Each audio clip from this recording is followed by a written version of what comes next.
Curiosity's first year on Mars. We talked a lot about new technologies and some of the research and technology you're doing on orbit that will help enable the path for humans to Mars here soon. I want to jump into questions here. I know there will be many for you. So if you'd stand by for the first, and we will get started. Questions for the group?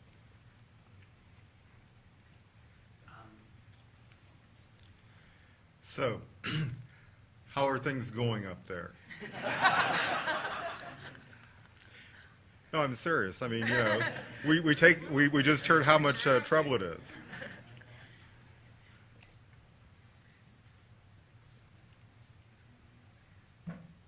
So I think part of the question is how is your sort of daily tasks? How are things going there day to day for you right now?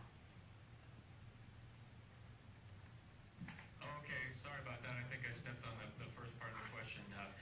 The day-to-day life is really you know, it's a nice pace. It's a busy day. We wake up around 6, have a conference with the ground at 7:30, and then work right straight through until another conference at 7:30 at night. But in that time is a break for lunch and exercise, which is critically important for us for many reasons. But it's a nice steady pace of the day, and at the end of the day, it's really fun to eat and join meals with the whole crew and look out the window, tell stories, and that sort of thing. It's a nice day.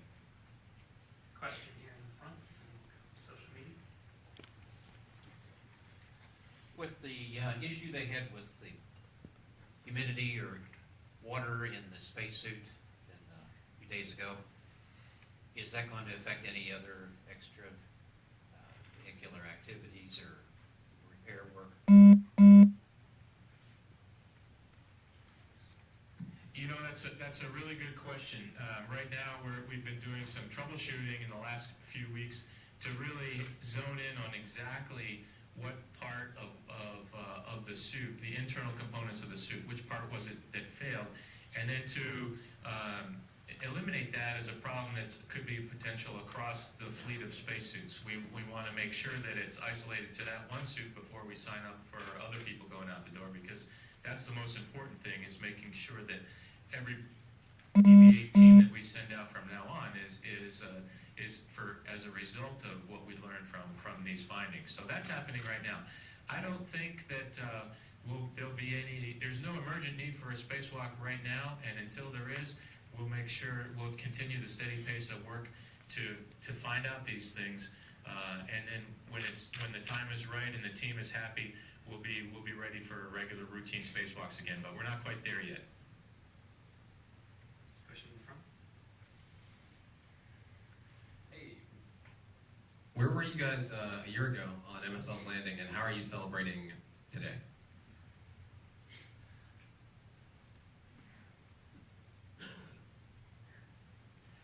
Gosh, we're talking about it, trying to remember where we were, and I don't remember. I remember seeing it on the news, and I remember watching, and I remember just seeing what a huge impact it was. I remember seeing a picture of Times Square where just thousands of people watching in awe.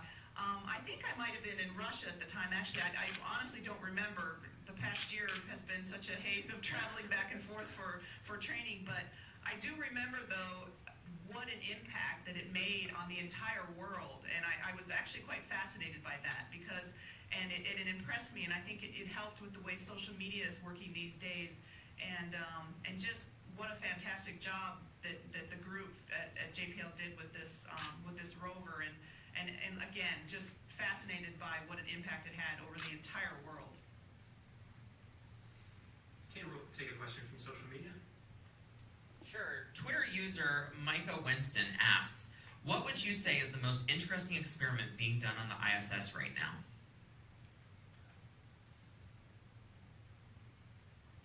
It's hard to hone in on a most interesting, because there's such a breadth of different topics that we're studying.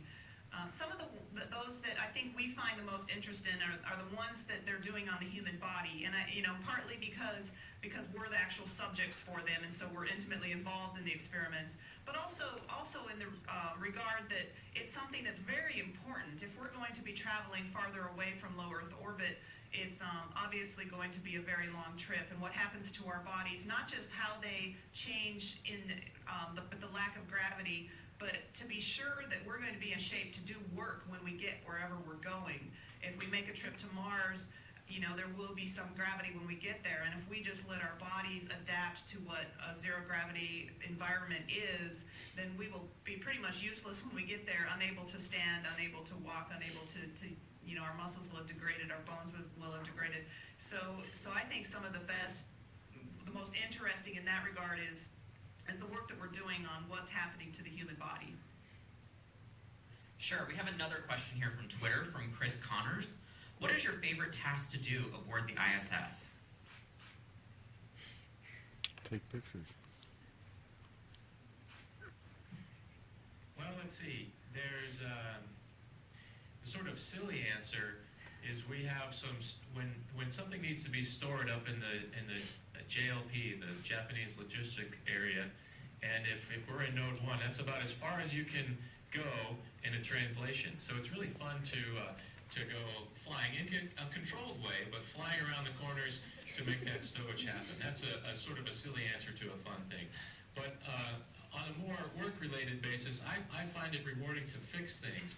And just like in your house, things break up here or they need maintenance and attention.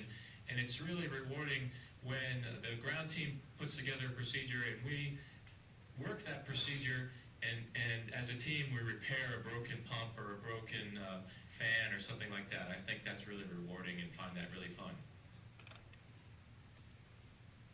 Hi, I saw Karen post.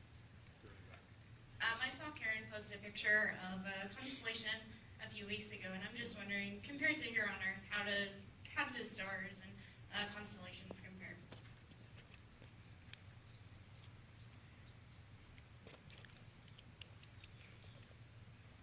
All the external are off, and then all of the lights we have inside the Node 3 area where our cupola is, where we look, and your eyes start to adjust. It's amazing. And I remember on my first shuttle flight,